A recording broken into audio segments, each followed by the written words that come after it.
അപ്പോൾ ഇതാണ് ഇന്നത്തെ നോമ്പിന്റെ സ്പെഷ്യൽ ആയിട്ട് കേട്ടോ. ഇതാണ് മിക്സ്ഡ് കസ്റ്റാർഡ്. നല്ല അടിപൊളി സാധനമാണ്. Super recipe.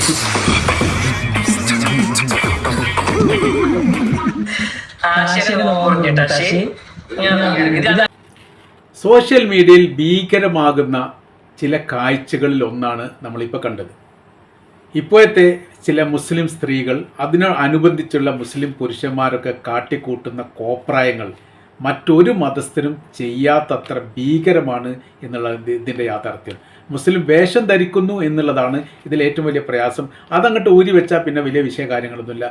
ആ വേഷത്തിൽ ഇരുന്നു കൊണ്ട് ഇത്തരം കോപ്രായങ്ങളും ഇത്തരം കുടുംബസമേതം കാണാൻ പറ്റാത്ത രീതിയിൽ വികൃതമാക്കപ്പെട്ട ഒരു രീതിയിലേക്ക് ഈ സോഷ്യൽ മീഡിയ ഇൻഫ്ലുവൻസർമാരൊക്കെ മാറിയിരിക്കുകയാണ്. അപ്പോൾ ഏത് കാര്യങ്ങളും പ്രേക്ഷകരോട് പറയുക, കാണിച്ചു കൊടുക്കുക എന്ന രീതിയിലേക്ക് അധപ്പതിക്കുന്ന ഒരു രീതിയാണ് നമ്മൾക്ക് കാണാൻ വേണ്ടി സാധിക്കുന്നത്. ഈ ചില ഇൻഫ്ലുവൻസർമാരുടെ ഭാര്യമാർ ഗർഭം ധരിക്കുകയാണെങ്കിൽ അതിൻ്റെ അടയാളങ്ങൾ പോലും പരസ്യപ്പെടുത്തുന്ന വികൃതമായിരിക്കുന്ന ഒരു രീതി. അത് യഥാർത്ഥത്തിൽ മതചിഹ്നത്തെ വികൃതമാക്കുന്നതിന് തുല്യമായ രീതിയിൽ തന്നെയാണ് അവർ ചെയ്യുന്നതെന്ന കാര്യത്തിൽ യാതൊരു സംശയമില്ല. കുടുംബസമേതം കാണാൻ വേണ്ടി പറ്റാത്ത വിധം മുസ്ലിം വേഷം ധരിച്ചുകൊണ്ട് സ്ത്രീയും പുരുഷനും ആടി ഉലയുന്ന ഒരു പ്രത്യേക സാഹചര്യത്തിലേക്കും കാലത്തിലേക്കും യഥാർത്ഥത്തിൽ സാംസ്കാരിക കേരളം എത്തിയിരിക്കുന്നു എന്നുള്ളതാണ്. ഇതിനൊരു നിയന്ത്രണമില്ല.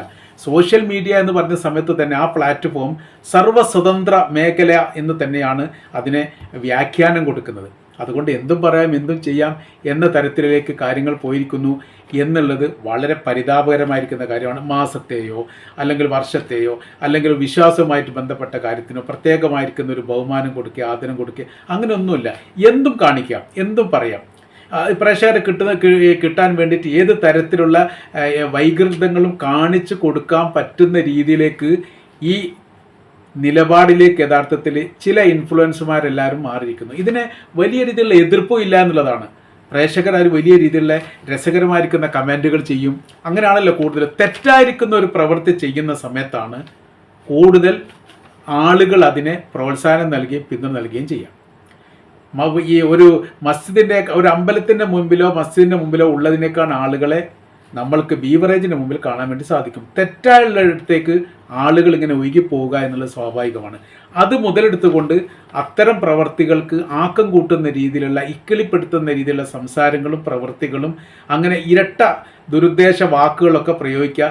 ഒന്ന് അവിടെയും ഇവിടെയും മർമ്മത്തിൽ കൊള്ളുന്ന രീതിയിലൊക്കെ അങ്ങനെ ചില വാക്കുകൾ കൊണ്ടും സംസാരം കൊണ്ടും പ്രവൃത്തി കൊണ്ടും വസ്ത്രം കൊണ്ടും നോട്ടം കൊണ്ടുമൊക്കെ വികൃതമാക്കപ്പെടുന്ന രീതിയിലേക്ക് ഒരു ഈ സോഷ്യൽ മീഡിയ ഉപയോഗിക്കുന്ന പ്രാകൃത സ്ഥിതിയിലേക്കാണ് യഥാർത്ഥത്തിൽ ഇപ്പോഴത്തെ കാര്യങ്ങൾ എത്തുന്നത്. ഇതൊക്കെ വളരെ ശ്രദ്ധയോടുകൂടി കൈകാര്യം ചെയ്തിട്ടില്ലെങ്കിൽ വല്ലാത്ത രീതിയിലുള്ള പ്രയാസങ്ങൾ ഭാവി തലമുറ അനുഭവിക്കേണ്ടി വരും എന്ന കാര്യത്തിൽ യാതൊരു സംശയമില്ല.